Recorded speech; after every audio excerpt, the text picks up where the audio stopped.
जो धांधली की पैदावार है, ये अवाम के नुमाइंदे नहीं है, यहाँ बैठे हुए हैं। इनका काम ये है कि खाना पीना है, हड़पशन करनी है, करप्शन। इन गरीबों का जो सामान मिला है वो भी खा रहे हैं, दुकानों में बेच रहे हैं, टेंट बेच रहे हैं, राशन बेच रहे हैं, और इनका कोई यहाँ पर दाद रस्सी नहीं है। उसके बाद इनको डुबोया गया।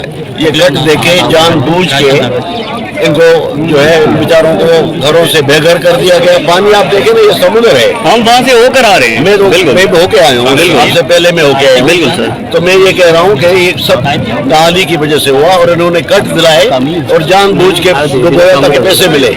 यूनाइटेड नेशन से पैसे मिले, बाहर से एड मिले। अच्छा, वो जो बाहर से एड आ रही वो बिग दुकान गोदामों में पड़ी है MNS के, तो कुछ नहीं मिल रहा है। जो भी कर रहे हैं MPM ने खुद मान रहे भी है ना लिए, वो खुद मान रहे हैं। इसके बाद अपने इंडस अपना हॉस्पिटल वालों की तरफ से क्वालिफाइड डॉक्टर मंगाए हैं, जो हर जगह जा रहे हैं। बेटों से शुरू किया हमारे गांव से, हर जगह जाएंगे, हर जगह इलाज करेंगे लोगों का।